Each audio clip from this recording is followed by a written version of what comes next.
Well, she is a member of the Kennedy family and renowned journalist. This Mother's Day, Maria Shriver is sharing her life lessons as she prepares to be a grandmother yet again. Our Kimberly Gill sat down with Shriver as she prepared to give her commencement address to the University of Michigan graduates, a speech where she talked about getting to know your fears and overcoming your doubts. Kim joins us now to share her story, that one-on-one conversation.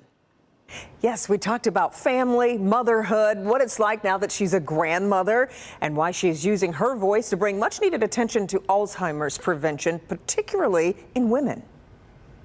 I want to start with talking about your family. What's it like being a grandmother? Well, it's extraordinary. It's a blessing to be able to be alive, obviously, and be able to be a grandmother, right? So many people don't get that opportunity. So Shriver became a grandmother for the first time when her oldest daughter, Catherine, gave birth to a baby girl. Catherine is one of 4 children Shriver shares with actor and former governor of California, Arnold Schwarzenegger. I have all 4 of my kids with, in 15 minutes of me. I get to see them all a lot.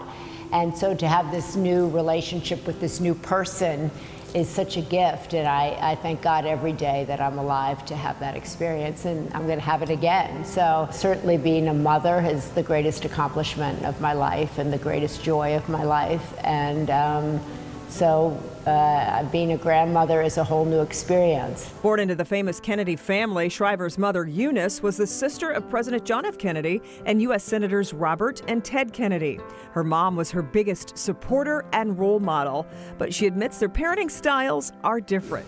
Well, I'm a different mom than my mom. Obviously, I'm a different generation, but I learned a lot from her about family, about loyalty, about staying connected, about working the relationship with your children. She was really strict.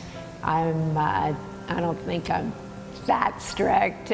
Shriver has followed in her mother's footsteps as an activist. She founded the Women's Alzheimer's Movement after her father died with it in 2011. She's worked to educate people, especially women, on preventive measures to reduce the risk of developing the disease. My dad that made me curious about what Alzheimer's was. I kind of put on my journalist hat and I said, what is this disease that could rob somebody that intelligent of their brain, of their mind? I spent several years kind of researching it and found that it disproportionately impacted women.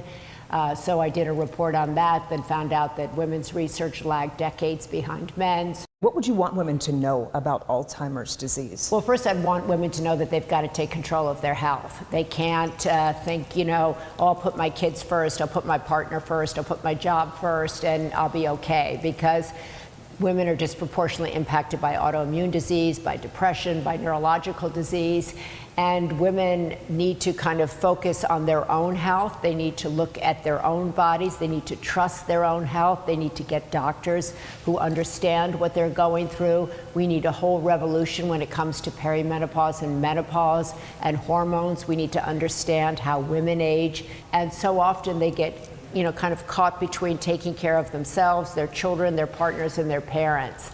And I think they need a lot more assistance and support than our society and that business and government gives them. You mentioned aging, and you've talked openly about that, and how we kind of need to change some of the myths and stereotypes with aging. Yeah, I think we need to reframe aging 100%, because I think, it used to be that you kind of got to 60, you retired, and then you died. And people are living 80, 90, 100 years old. People are working into their 90s. And society and marketing hasn't really caught up with that. So I just kind of have a vision for my future. And it involves more work, and it involves work that I find meaningful and beneficial and joyful.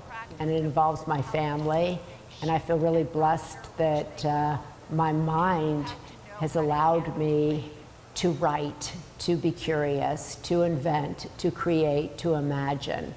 And that's why I think, losing one's mind is such a tragedy.